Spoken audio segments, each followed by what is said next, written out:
Speak, prosodie rate égale 90%, trahison, ambition ou besoin simple.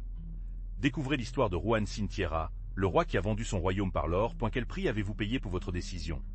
Abonnez-vous et activez la cloche pour ne rien manquer. Imaginez, un instant, le règne d'Enrique II. Un homme qui a étendu l'anglais comme peu, un législateur implacable qui a laissé une marque indélébile sur le système judiciaire. Son règne, un temps de consolidation et de réforme, a jeté les fondements de ce qui allait arriver plus tard. Mais son héritage, aussi solide qu'il semble, serait menacé par les ambitions et les trahisons de ses propres enfants, y compris ce personnage qui nous concerne aujourd'hui, Juan Sin Tierra. Enrique II a non seulement laissé un royaume plus étendu, mais aussi un système juridique plus efficace. Son chef-d'œuvre, les Assises de Clarendon, a réformé la justice anglaise, établissant un système de tribunaux itinérants qui ont traversé le pays, produisant la loi à tous les coins du royaume. Cette avancée dans l'administration de la justice contrastait avec l'instabilité que ses héritiers provoqueraient. Mais la grandeur d'Enrique II a également été éclipsée par ses conflits familiaux. Leurs enfants, dans leur lutte pour le pouvoir, se sont affrontés et contre leur père, semis les graines de discorde qui finiraient par déchirer le royaume. Cette rivalité fratricide, alimentée par des ambitions excessives et un manque de loyauté, a jeté le scénario parfait pour la trahison de Juan Sin Tierra. Mais la grandeur d'Enrique II ne garantit pas la paix dans sa propre famille. Son plus jeune fils, Juan, était différent. Alors que ses frères aînés se consacraient aux intrigues politiques et aux guerres, Juan, avec son caractère impulsif et sa soif de pouvoir, une réputation de rebelle a été travaillée. Dès son jeune âge, il a montré une fascination pour le luxe et l'opulence, un contraste marqué avec l'austérité de son père. La rivalité avec ses frères aînés, en particulier le cœur de Ricardo de León, a profondément marqué sa jeunesse. Ricardo, l'héritier, était tout ce que Juan n'était pas, un guerrier courageux et charismatique. Cette rivalité, alimentée par l'ambition de Juan et la préférence d'Enrique II par Ricardo, a semé les graines de la trahison future. Ses conflits constants avec sa famille royale et son manque de discipline étaient un secret de policier devant le tribunal.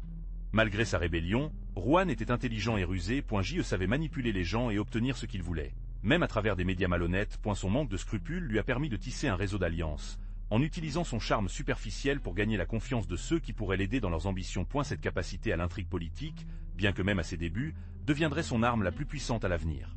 Mais Juan, avide de pouvoir et de terre, ne s'est pas contenté de l'héritage qui lui correspondait. Il enviait l'influence de ses frères aînés, Ricardo, Atof León et Geoffrey. Son ambition l'a poussé à conspirer contre son propre père, Enrique II, à la recherche d'alliances avec les ennemis du roi et les territoires prometteurs et les faveurs en échange de son soutien. La guerre civile a éclaté. Frère face aux frères dans des champs de bataille sanglants. Ricardo, l'héritier courageux et charismatique, a conduit les forces loyales de son père, tandis que Juan, avec ses alliés, a contesté le pouvoir de la couronne. Vous pouvez imaginer l'effusion de sang brutal et la trahison qui a marqué cette lutte familiale. Château de haricots, flammes des villes et le son constant des épées entrant en collision. Et la noblesse anglaise a été divisée, choisissant le côté dans une lutte fratricide qui a dévasté le royaume. Vous êtes un témoin de la cruauté d'une guerre qui ne connaissait pas les limites, où la loyauté et la trahison étaient entrelacées dans une danse mortelle. Ainsi, Juan, complotant dans l'ombre, a averti un complot contre Ricardo. Profitant de l'absence du roi, fidèle à ses croisades, Juan a semé une discorde parmi les nobles, des terres prometteuses et des faveurs en échange de sa loyauté. Imaginez-vous la tension palatiale. Les intrigues chuchotaient dans les couloirs, les alliances qui ont été tissées et défaites avec la vitesse du vent. La mort de Ricardo, dans des circonstances encore débattues aujourd'hui, a ouvert la voie à Juan. Bien que certains soupçonnaient leur implication, le manque de preuves directes lui a permis de réclamer le trône. Mais son ascension n'était pas paisible. Son frère Arturo, l'héritier légitime selon beaucoup, a contesté son autorité, nourrissant une guerre civile qui sanglante le royaume. Prosodie, speak. Speak, prosodie rate égale 90%, les batailles étaient sanglantes, pleines de sang et de trahison. Juan, avec son armée, a écrasé la rébellion d'Arturo, démontrant une cruauté impitoyable. Et la guerre a laissé une trace de mort et de destruction, consolidant le règne de John, mais à un prix terrible. N'oubliez pas que la route vers le pouvoir est souvent pavée de douleurs et de souffrances. Mais l'ambition de Juan avait un prix. Ses promesses non tenues et son gouvernement tyrannique ont enragé les barons anglais. Ils avaient soutenu leur ascension au trône, faisant confiance à leurs paroles, mais ils se sont retrouvés trahis. L'oppression budgétaire, l'usurpation des terres et le mépris pour leurs droits ancestraux avaient semé la graine de la rébellion. Ils ont estimé que leur loyauté avait été viltrée, récompensée par la tyrannie. Marre de l'arbitraire réel, les nobles ont rejoint Juan. Ils ont exigé un changement, un frein au pouvoir absolu du roi. Dans Runnymede, un champ vert à côté de la Tamise, affronter le roi, prêts à se battre pour ses droits. Ils n'ont pas cherché une guerre, mais la justice. Ils ont demandé une garantie qu'ils ne seraient jamais traités avec si peu de respect. Le résultat a été la Magna Carta, un document historique qui a limité le pouvoir du roi pour la première fois dans l'histoire de l'Angleterre. Ce n'était pas parfait, mais il représentait une étape gigantesque vers la liberté et l'autogouvernement. Vous pouvez imaginer la tension, la peur et l'espoir que ces hommes doivent ressentir, en défiant le roi et en écrivant les fondements d'un avenir plus juste. Mais la fureur des barons n'était pas la seule menace pour Rohan. Sa relation avec l'Église était à un moment critique. Il, ayant besoin d'argent pour ses guerres et extravagances, avait imposé de fortes taxes au clergé, ce que le pape Innocent III n'était pas disposé à tolérer. L'Église, avec son immense richesse et son pouvoir, était une force à prendre en compte et au défi de jouer avec le feu. Vous verrez comment cette confrontation ajouterait plus de bois de chauffage au feu de la rébellion. Le pape, avec son autorité morale et politique, excommuniait John, un coup dévastateur à un roi qui dépendait du soutien de l'Église. L'excommunication signifiait que Jean était hors de la grâce de Dieu et que ses sujets n'étaient pas obligés de lui obéir. Imaginez la situation. Un roi confronté à la colère de ses barons et maintenant aussi au pouvoir de l'Église. C'était une situation presque désespérée, non? Pour aggraver les choses, le pape a menacé d'envahir l'Angleterre, soutenant ouvertement les barons rebelles. Rohan, acculé, a été contraint de prendre des mesures désespérées. Et la pression était immense et le conflit avec l'Église est devenu un élément clé de sa chute. Vous pouvez comprendre l'ampleur du problème lorsqu'un roi fait face à la rébellion interne et à la menace d'une invasion papale. Mais la pression de l'or ne s'est pas limitée au coffre de l'Église. Pour Rohan, les terres françaises représentaient une obsession, une source de pouvoir et de richesse qui a refusé de libérer. N'oubliez pas que, malgré le roi d'Angleterre, il avait de vastes biens en France, un héritage familial qu'il considérait comme un droit divin, un trésor qui a dû récupérer et se développer à tout prix. Son ambition était devenue un maelstrom insatiable, motivé par la nécessité de démontrer sa valeur et sa puissance. Ces terres n'étaient pas seulement un symbole de statut, mais un atout stratégique. Contrôlant ces régions, Rohan pourrait contester les puissants dénombrements français et augmenter leur influence sur la cour française. L'idée d'une expansion territoriale en France l'a obsédé. Elle a imaginé étendre ses domaines, consolider son pouvoir et laisser un héritage qui a éclipsé ses ancêtres. Mais cette ambition aveugle conduirait à une série de mauvaises décisions. La perte de Normandie, en particulier, était une épine clouée dans son cœur. Ce territoire lui appartenait à droite de l'héritage, ou du moins il croyait. La récupérer est devenue une priorité, une obsession qui l'a poussé à prendre des décisions risquées et à dépenser des sommes d'argent exorbitantes, même en recourant à des méthodes peu orthodoxes pour financer ses campagnes coûteuses. Le besoin d'or pour leur guerre en France est devenu un cercle vicieux. N'oubliez pas que, aveuglé par l'ambition, Rohan Sinert avait désespérément besoin d'argent pour financer ses guerres et maintenir son pouvoir. Le roi français, Felipe Augusto, a vu sa chance. Vous imaginez la scène.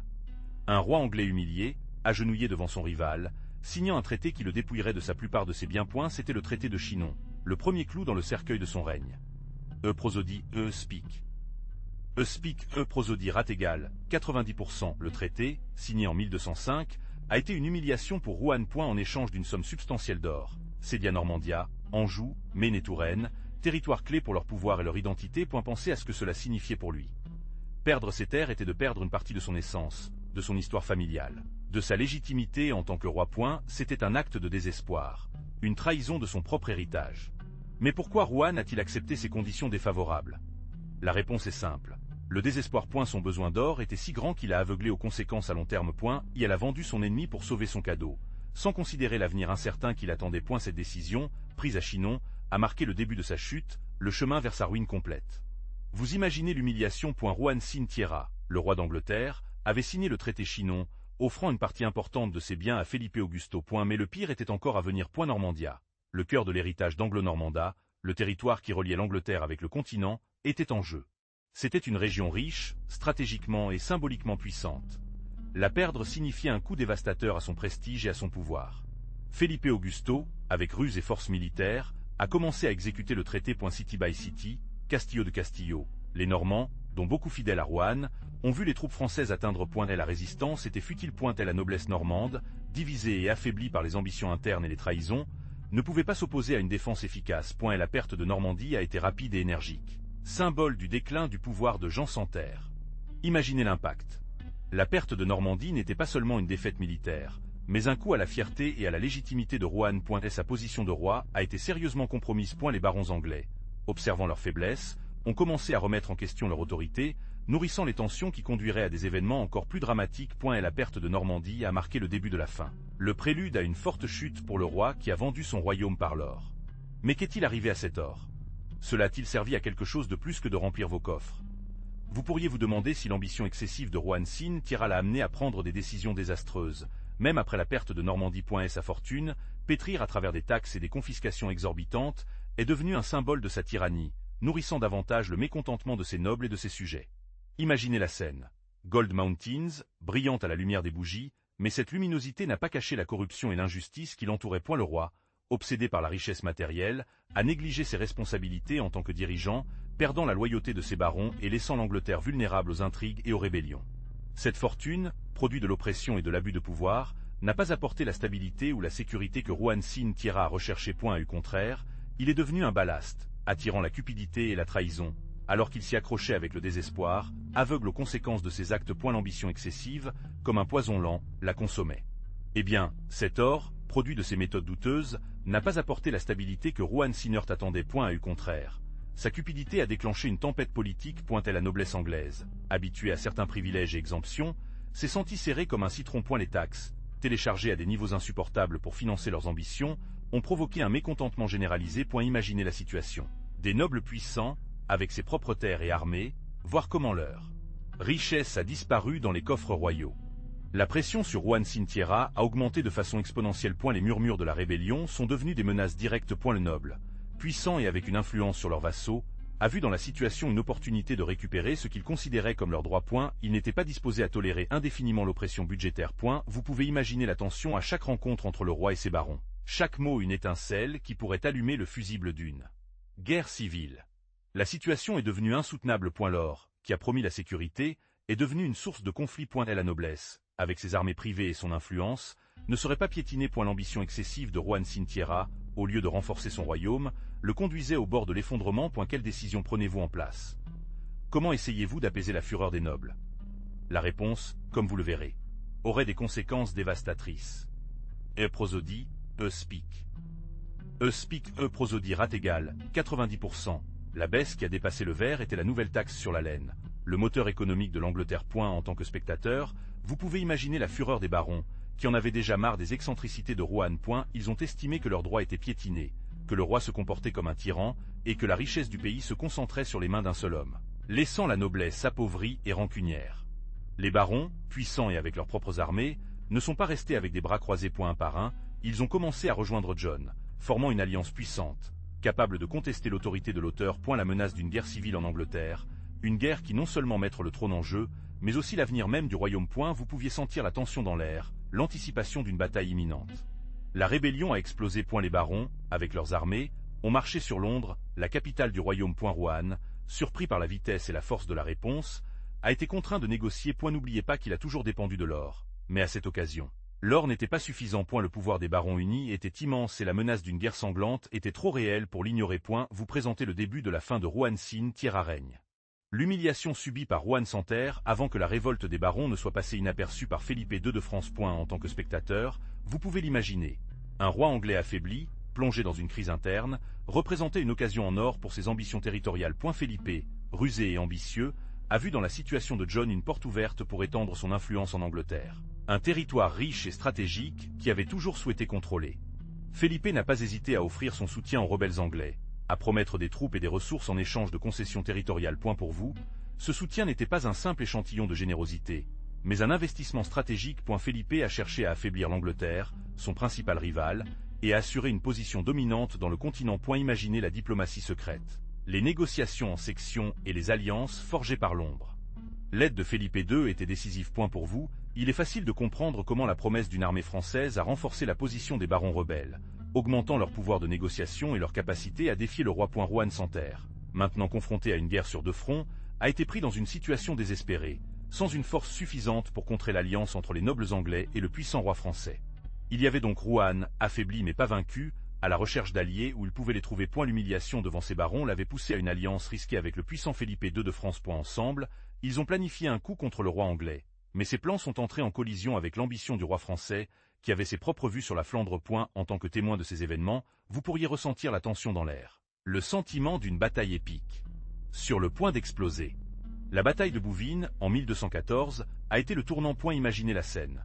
Deux armées imposantes entrant en collision sur un champ de bataille boueux. Le rugissement de la guerre, le conflit d'acier contre l'acier, le cri des hommes. Juan, confiant dans son alliance avec Philippe, a regardé depuis les lignes françaises. Mais la bataille ne s'est pas développée comme il s'y attendait. Et la stratégie française, si méticuleusement planifiée, a commencé à s'effondrer sous le poids de la résistance anglaise.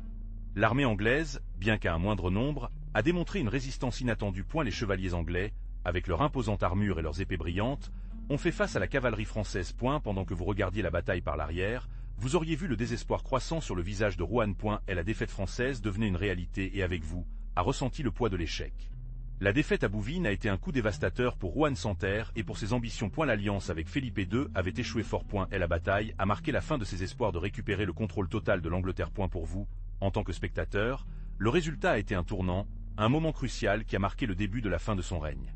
Mais l'alliance avec Philippe II s'est avérée être un engagement désespéré. Vous vous souvenez de la bataille de Bouvines, non?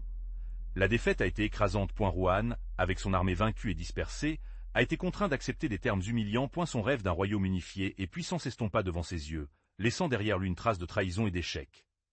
Prosodie, speak.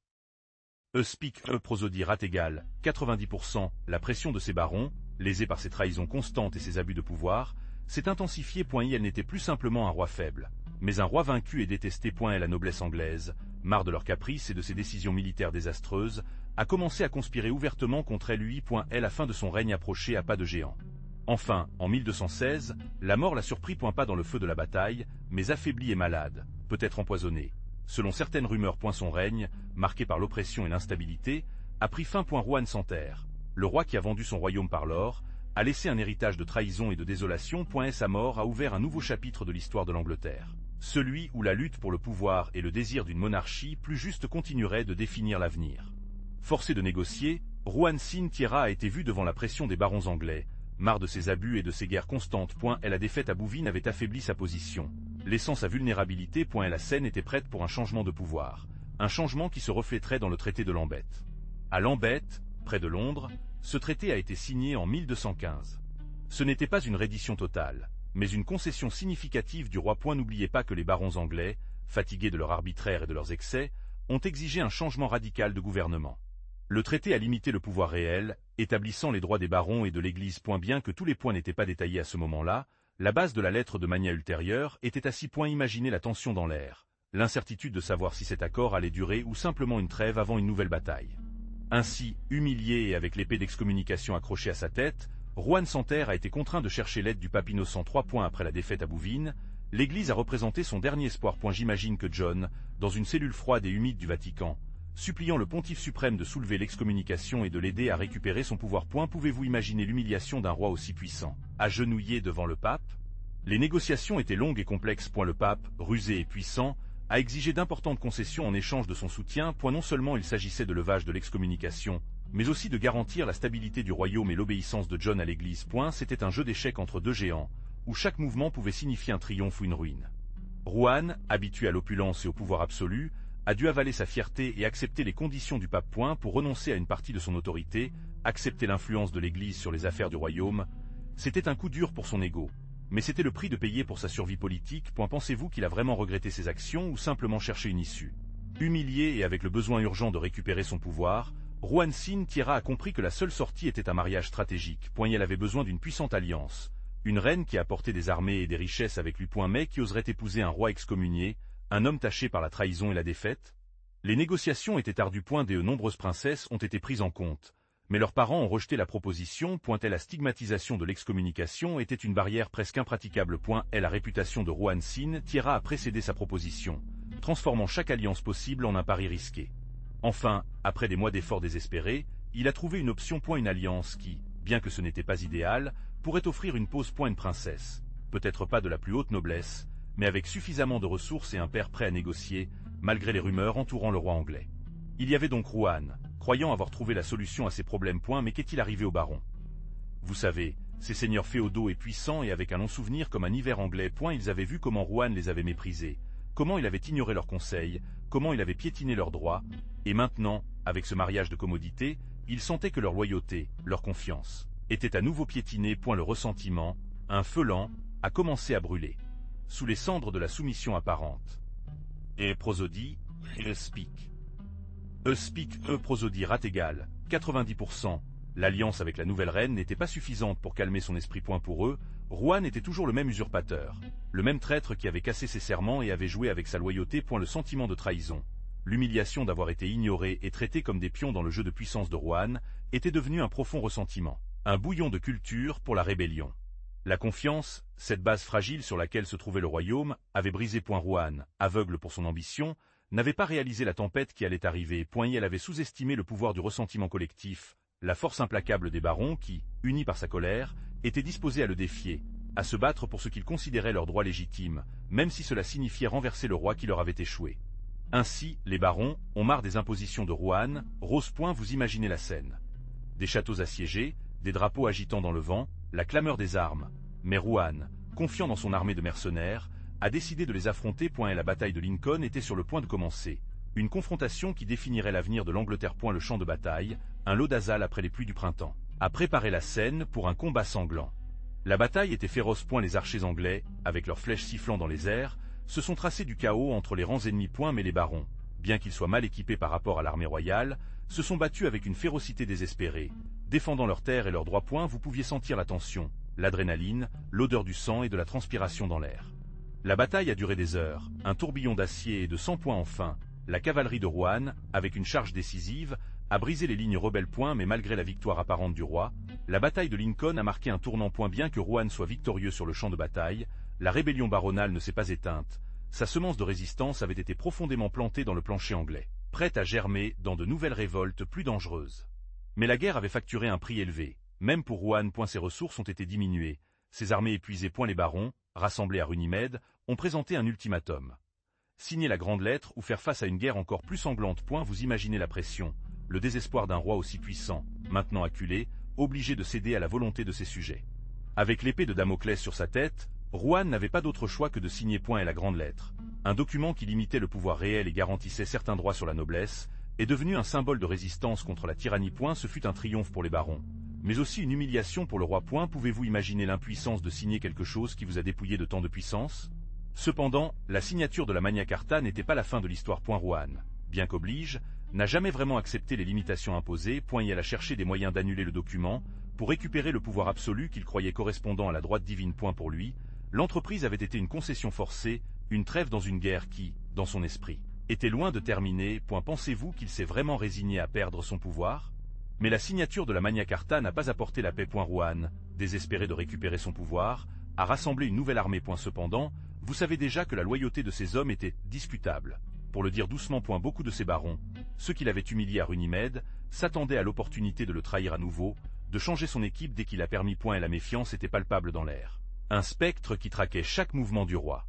La bataille de Lincoln a été le théâtre de cette trahison. Alors que Rohan se débattait avec le courage, dirigeant ses troupes, il regarda avec horreur comment une partie de sa cavalerie, des hommes à qui il avait fait confiance à sa vie et à son royaume, se retira du champ de bataille sans ordre, laissant leurs compagnons exposés à l'attaque ennemie. Et la déloyauté était sans vergogne. Un coup de couteau dans le dos au cœur même du conflit. C'était une trahison qui scellerait son destin. La défaite à Lincoln a été inévitable après cette trahison. Elle a non seulement perdu sa bataille, mais a perdu confiance en ses propres hommes. La déloyauté de ses barons n'était pas une simple rébellion. Ce fut une profonde fracture dans le tissu même de son royaume. Ce fut le coup final, la confirmation que son règne, construit sur l'oppression et la méfiance, s'effondre inévitablement. La trahison sur le champ de bataille avait été la condamnation à mort de son règne. Prosodie, speak. Prosodie égal, 90%. La signature de la lettre Magna n'était qu'un répit avant la tempête. Rohan, humilié, a déchaîné sa fureur sur ceux qu'il considérait comme responsables de sa faiblesse. Imaginez des châteaux assiégés, des villages brûlés et la terre trempée de sang innocent. Son règne n'était pas une succession de batailles épiques, mais une vague de violence implacable qui s'est étendue dans tout le royaume. Vous auriez pu être témoin de la terreur qui se balançait sur son chemin. Rappelez-vous les nobles qui ont osé le défier. Beaucoup ont été dépouillés de leurs terres. Leurs châteaux se sont transformés en ruines, leurs familles emprisonnées ou exécutées. La cruauté de Rohan ne connaissait pas les limites. Elle a imposé des impôts exorbitants, pillé des églises et des monastères, et a transformé la vie de ses sujets en un cauchemar constant. C'était une terreur qui ne se limitait pas à la noblesse. Les gens ordinaires ont souffert sous le joug de leur tyrannie. Les impôts étaient une justice insupportable et non existante, et la peur était le seul souverain dans le cœur des hommes et des femmes qui vivaient sous leur règne. La faim et les maladies ont été amorcées dans une population dévastée par la guerre et l'oppression. Vous vous demanderez comment un roi pourrait atteindre de tels extrêmes. La réponse, mon ami, est dans la nature même de son ambition excessive et de sa soif insatiable pour le pouvoir. L'opulence de la cour de Rohan contrastait brutalement avec la misère du peuple. Alors qu'il s'entoure de luxe, ces sujets ont faim dans les villages dévastés par la guerre et les impôts abusifs. Vous avez vu comment le roi, aveuglé par sa propre ambition, s'est éloigné de la réalité de son royaume, construisant un abîme insurmontable entre sa couronne et son peuple. La colère populaire était sous la surface, contenu par la peur de véritables représailles. Mais le mécontentement a grandi avec chaque jour qui passait, avec chaque nouvelle taxe, avec chaque nouvel acte de cruauté. Vous pouvez sentir la tension dans l'environnement, l'étincelle sur le point d'allumer une flamme de rébellion imparable. La grande lettre, ce document qui promettait la justice et l'équilibre, était devenu un simple morceau de parchemin. Ignoré par le roi et ses nobles. Pour vous, il était évident que l'écart entre la couronne et la ville était trop profond, un abîme qui menaçait d'avaler tout le royaume, laissant derrière lui des ruines et des cendres. Mais l'opulence de Rohan ne pouvait pas acheter la loyauté de son peuple. L'indignation a grandi avec chaque jour qui passait, et la famine est devenue un allié silencieux de rébellion. Dans les champs, les paysans armés d'outils de travail du sol et d'immenses fureurs, ils ont commencé à organiser la résistance contre le roi traître. Castillo après Castillo, symbole du pouvoir de Rohan, est devenu l'objectif de cette vague croissante de défis. Vous verrez comment les nobles, fatigués d'une vraie cupidité, ont changé leur loyauté, rejoignant la rébellion. Les châteaux, autrefois imprenables, sont tombés après les autres devant la force combinée du désespoir populaire et le mécontentement de la noblesse. Les légendes de l'héroïsme et du courage sont nées dans ces jours de combats féroces. Les sièges longs et sanglants, les assauts de nuit et la reconquête de terres perdues étaient du pain de tous les jours. L'écho des batailles a résonné dans tout le royaume, tandis que chaque victoire de la résistance a encore affaibli le pouvoir de Rohan sans terre. Et la chute de chaque château a été un coup direct au cœur de son règne. Un symbole de son échec et la force unie d'un peuple qui a décidé de se battre pour sa liberté. Ses richesses, avant la source de la fierté, sont devenues un ballast qui l'a traîné vers la ruine. L'or qui aspirait si pas à acheter la loyauté ou la vie de ceux qui se sont rebellés contre lui. La famine a frappé fort. Vous avez vu comment les paysans, avec les visages émaciés et le regard perdu, se sont levés contre le roi. Ils n'étaient pas seulement nobles et messieurs qui se sont rebellés. Ce sont eux qui ont cultivé la terre, ceux qui ont nourri le royaume, ceux qui sont maintenant morts de la faim tandis que Rohan Sinthiera errait dans leur richesse. Ses plaintes, anciennement chuchotées, étaient devenues un rugissement des sourds, une clameur qui grondait dans les vallées. Dans les villages, les feux de joie ont brûlé avec une intensité qui n'était pas seulement à cause du froid. Ils étaient les symboles de la résistance, d'une flamme qui refusait d'éteindre. Les villageois, organisés en petites milices, se sont préparés à défendre leurs maisons et leurs familles. Ils étaient passés de la soumission à la rébellion, de la démission à la lutte désespérée pour la survie. Ses armes étaient rudes, ses petites armées, mais sa détermination était inébranlable. Prosodie. Speak. Speak. Prosodie. Égal. 90%. Vous avez assisté à un changement profond. Et la patience s'était épuisée. Et la ville, fatiguée de la tyrannie et de la faim, s'était élevée. Ils n'ont pas demandé la richesse ou les privilèges, seulement la justice et le droit de survivre. Son cri de guerre résonnait à travers les champs. Un défi à la couronne qui a menacé de secouer les fondements du royaume. La rébellion populaire était un tsunami imparable. La rébellion vous avait fortement frappé. Les cris des paysans, le craquet des armes, l'image de votre royaume s'effondrer. Vous étiez dans une position difficile. L'or, cet or que vous aspiriez, semblait maintenant une malédiction. Vous aviez envoyé des émissaires, offrant des concessions, essayant d'apaiser la fureur de votre peuple. Mais la méfiance était profonde, trop profonde. Vous vous souvenez des paroles des réalisateurs, de leurs avertissements sur la colère du peuple. Auriez-vous pu l'éviter? La question vous a tourmenté. Vous aviez sous-estimé le pouvoir de la foi, le poids de la tradition, l'amour des gens pour leur terre. Le repentir, un sentiment nouveau et douloureux, a commencé à faire échouer votre âme. Les nuits étaient longues et pleines de cauchemars. Vous avez promis des changements, une justice, un gouvernement plus juste. Vous avez offert des terres, une exhibition fiscale, la libération de prisonniers politiques. Mais vos paroles, une fois si sûres, avaient maintenant semblé creux, même pour vous. Les gens vous ont regardé avec méfiance. Comment récupérer votre confiance après tant de dégâts? La tâche semblait titanique, presque impossible. L'or qui vous avait promis le salut vous avez trahi. Vos alliés, achetés avec cette même or, vous ont abandonné lorsque vous en avez besoin. Et la maladie vous a consommé. Une goutte lente et douloureuse qui reflétait la décroissance de votre royaume. Le château, autrefois symbole du pouvoir, était maintenant votre prison, un témoin muet de votre agonie. Les jours sont devenus une succession de cauchemars. Douleur physique mélangée à l'amertume de la défaite. Vous vous souvenez des batailles perdues, les trahisons souffraient, le poids d'une couronne qui ne vous appartenait plus. Et la mort s'est approchée, froide et implacable, comme un ennemi silencieux qui vous regardait de l'obscurité. Enfin, le jour est venu où votre cœur a cessé de battre. Et la mort vous a libéré de vos souffrances. Mais votre héritage a été écrit avec trahison et encre sanguin. Votre règne, marqué par la cupidité et la cruauté, est devenu un avertissement pour les monarques qui vous sont arrivés. Un exemple de la façon dont l'envie excessive de puissance et de richesse peut entraîner une ruine totale. La mort vous est venue comme un murmure la nuit, enveloppé dans le brouillard de l'incertitude. La maladie, a dit certains, une agonie lente qui a fait affaiblir votre corps par les excès et les guerres. Mais d'autres murmuraient comme un poison, d'une trahison finale, encore plus cruelle que celle de vos alliés. Était-ce une potion subtile, gérée par les mains ennemies, qui a éteint votre flamme? Ou simplement l'aboutissement d'un règne marqué par une ambition débridée? L'histoire, comme toujours, résiste à donner des réponses définitives. Les chroniqueurs, influencés par les différentes factions politiques de l'époque, offre des versions contradictoires. Certains peignent l'image d'un roi consommé par la dysenterie, d'autres indiquent une intrigue soigneusement orchestrée, une fin empoisonnée pour le monarque qui a vendu son royaume pour une poignée de pièces. Les soupçons tombent sur beaucoup. Vos ennemis, bien sûr, mais aussi ceux qui vous ont entouré, ceux à qui vous aviez récompensé par l'or, ceux qui sont peut-être fatigués de votre tyrannie et ont demandé la fin de votre règne, une fin plus rapide que la lente détérioration qu'il vous a consommée. Est la vérité. Se cache après le voile des siècles, reste dans le mystère, une énigme aussi fascinante que votre propre vie. Mais votre mort, Rohan Santerre, n'a pas apporté la paix. Votre règne, une succession de guerres et de trahisons, a laissé un royaume détruit. Les châteaux, autrefois des symboles de pouvoir, montraient maintenant les cicatrices des sièges, leurs pierres portées par le temps et la guerre. Le champ, autrefois fertile et productif, pondent, dévasté par les batailles et l'instabilité constante que vous avez semée. Les villes, autrefois des centres de commerce dynamiques, étaient en ruine, leurs marchés silencieux et leurs rues désertes. Les gens, décimés par la guerre et la faim, erraient sans but, à la recherche d'un abri improbable dans un royaume plongé dans le désespoir. L'or que vous aspiriez, l'or pour lequel vous avez vendu votre royaume, ne pouvait pas vous acheter ni la paix ni la loyauté de votre propre peuple. Prosodie, speak. Speak, prosodie, rate égale, 90%. Votre héritage n'est pas celui d'un roi sage et puissant, mais celui d'un souverain qui a saigné son propre royaume à la recherche d'une ambition excessive. Le coût de votre cupidité a été la souffrance de votre peuple, un prix trop élevé qui a été chargé dans la vie. Dans des terres dévastées et dans un avenir incertain. Est la graine de la discorde que vous avez semée. Faudrait beaucoup de temps pour être éradiquée. Mais parmi les cendres de votre règne, Rohan, quelque chose d'inattendu a émergé. La grande lettre. Signée dans Runnymede en 1215, sous la pression des barons rebelles, ce document, bien que imparfait et avec des clauses qui ont été modifiées ou ignorées, ont marqué une étape importante. Pour la première fois, il a été tenté de limiter le pouvoir absolu du monarque, établissant des droits fondamentaux pour les nobles, bien qu'interprète initialement la majorité de la population. Bien que cela en profite principalement à la noblesse, la grande lettre a planté la graine d'un concept révolutionnaire. L'idée que le pouvoir du roi n'était pas illimité, mais soumis à certaines lois et restrictions. C'était une idée radicale pour l'époque, une première étape vers la limitation du pouvoir arbitraire et la protection de certains droits individuels, jetant la base du développement de l'état de droit. Au cours des siècles, la grande lettre est devenue un symbole de la liberté et de la justice, des mouvements inspirants pour la réforme politique et la protection des droits de l'homme. Son influence s'étend à ce jour, servant de référence historique fondamentale dans la lutte contre la tyrannie et la défense des droits individuels. Bien que son application initiale soit limitée, son héritage est indéniable.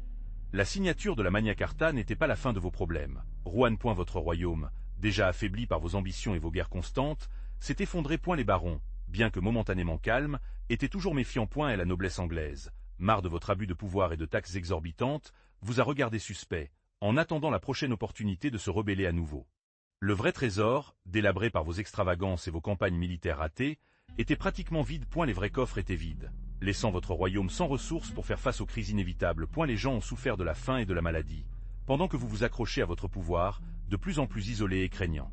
Le mécontentement populaire est devenu une véritable menace. Les révoltes paysannes s'étendent dans tout le royaume, nourrissant le chaos et l'insécurité. Les seigneurs féodaux, profitant de la faiblesse de votre gouvernement, se sont affrontés dans une lutte pour le pouvoir, laissant le royaume en anarchie. Votre règne, une fois symbole du pouvoir, était devenu synonyme de ruine. Rappelez-vous, Rohan Sin tira point son ambition excessive. Cette soif insatiable pour le pouvoir qui l'a amené à affronter ses propres barons était sa chute. Elle n'était pas un homme de moitié encre. Il a agi avec une brutalité qui le rendait effrayant, mais aussi méprisable. Son manque de scrupules, sa capacité à trahir ses alliés les plus proches, a fait de lui un roi détesté et redouté dans la même mesure. Ce manque de loyauté, était-ce une faiblesse ou une stratégie calculée? C'était impulsif, oui, mais aussi rusé. Son intelligence était indéniable. Bien qu'il ait utilisé à ses propres fins, quel que soit le coût. Manipulateur de l'OTAN, a tissé un réseau d'alliances et de trahisons qui lui permettait, au moins pendant un certain temps, de maintenir le contrôle. Cependant, cette même intelligence, combinée à son manque d'empathie, l'a amené à sous-estimer ses ennemis et à faire des erreurs fatales. Son arrogance, sa croyance en sa propre invulnérabilité, l'a aveuglé devant les signaux d'avertissement. Sa personnalité contradictoire, un mélange explosif d'intelligence, d'ambition excessive et de cruauté, a fait de lui un personnage fascinant, mais aussi terrible. Un roi qui pourrait être impitoyable dans un instant et rusé dans le suivant. Un homme capable de grands actes de violence, mais aussi de moments de calme apparent, qui ne servait qu'à cacher sa vraie nature. Votre personnalité était-elle le seul responsable de votre chute? Ou d'autres facteurs ont-ils joué un autre document crucial? Mais Rohan Santerre était-il vraiment aussi mauvais que l'histoire le peint? Vous pourriez vous demander si l'image que nous avons de lui est juste ou si, au contraire, il a été victime d'une campagne de diffamation orchestrée par ses ennemis. N'oubliez pas que l'histoire est écrite par les vainqueurs, et beaucoup de ceux qui l'ont accusé avaient des raisons de le faire, cherchant à justifier leurs propres ambitions et actions. Prosodie, speak. Speak, prosodie rate égale 90%. Les chroniques de l'époque, souvent écrites par des chroniqueurs partiels, le présentent comme un tyran impitoyable, un traître sans scrupules. Cependant, si nous analysons plus en détail, nous trouverons des nuances. Son règne était marqué par des conflits constants, des guerres civiles et la pression constante des barons anglais. Soucieux de l'arracher le pouvoir. C'était un contexte difficile, qui ne lui a peut-être pas donné l'occasion de montrer son véritable potential. Peut-être, au lieu d'un méchant pur et simple, Juan Sin Tierra était un roi avec des défauts, pris dans un réseau complexe d'intrigues politiques et de lutte de pouvoir. Un homme qui a fait des erreurs, sans aucun doute, mais qui a également été contraint de prendre des décisions difficiles dans un contexte extrêmement hostile. Était-ce un roi cruel?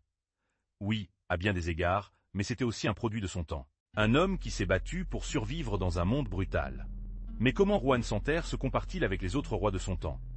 Contrairement aux rois comme Ricardo Hat of Leon, son frère, célèbre pour ses croisades et son courage, Juan a été caractérisé par son manque de charisme et son incapacité à maintenir l'unité du royaume. Alors que Ricardo a inspiré la loyauté, Juan a provoqué des rébellions constantes, affaiblissant l'Angleterre en interne et laissant le pays vulnérable aux menaces externes. Pensez à la différence d'impact que les deux ont eu sur l'histoire. Contrairement aux rois français de l'époque, qui ont consolidé leur pouvoir par des alliances stratégiques et des conquêtes territoriales, Juan a été impliqué dans des conflits constants et des territoires clés perdus. Son règne a été marqué par l'échec. Contrairement au succès militaire et politique de ses contemporains. Imaginez la différence d'héritage, de stabilité contre le chaos perpétuel.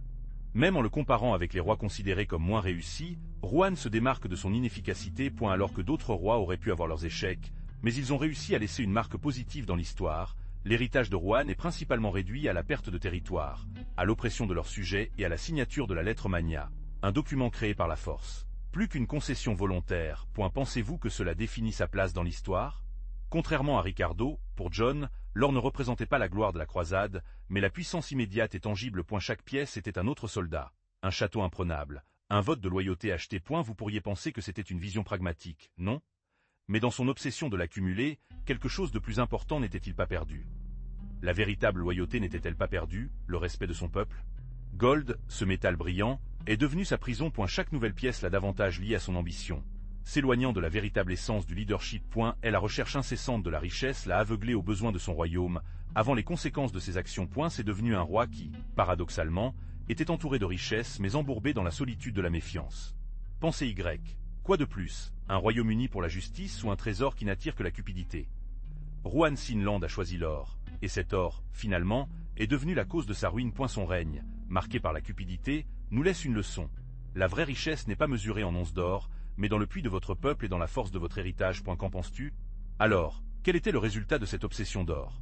Pour vous, l'histoire de Juan Sin Tierra n'est pas seulement une leçon d'ambition excessive, mais un avertissement. Son aspiration insatiable pour la richesse l'a amené à trahir son propre frère, à déstabiliser le royaume et à semer la discorde parmi ses sujets. Gold, qui a promis la sécurité et la puissance, est devenu sa chute.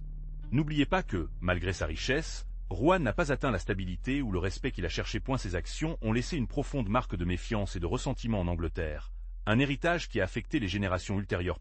Lors qu'il ne pouvait pas solliciter l'achat de la loyauté de son peuple, ni la paix intérieure qui aspirait désespérément.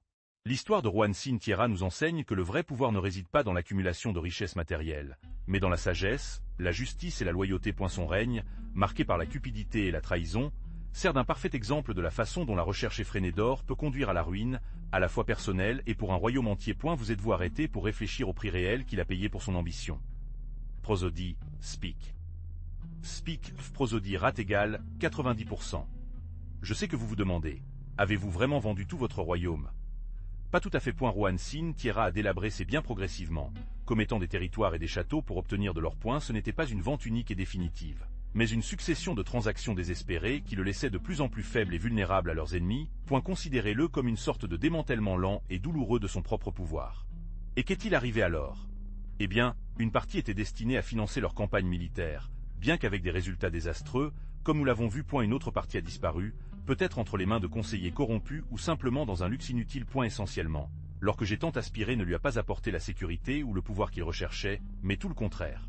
Beaucoup me demandent des conséquences à long terme. Et la perte de territoire et le besoin constant d'argent ont conduit Juan sans un conflit presque perpétuel avec leurs barons, affaiblissant leur autorité et préparant le terrain pour la signature de la Magna Carta, un document qui, ironiquement, limiter le pouvoir réel et à jeter les fondements d'un système politique plus équilibré, bien que ce ne soit pas son intention.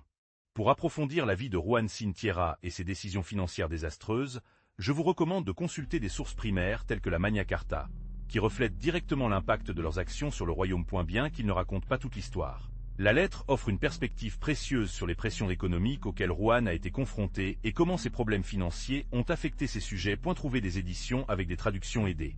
Commentaires pour une meilleure compréhension.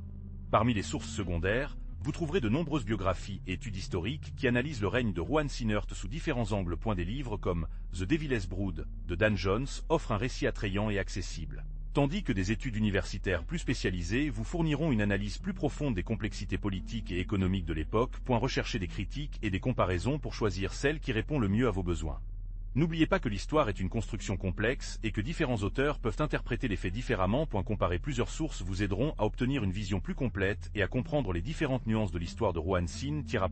Ne vous limitez pas à une seule source. Recherchez différentes perspectives pour créer votre propre compréhension du sujet. Et donc l'histoire de Juan Santerre se termine. Que pensez-vous de vos décisions? Si vous avez aimé, aimez et abonnez-vous à plus d'histoires de rois et de royaumes. Quel roi aimeriez-vous analyser plus tard? Prosodie et Speak.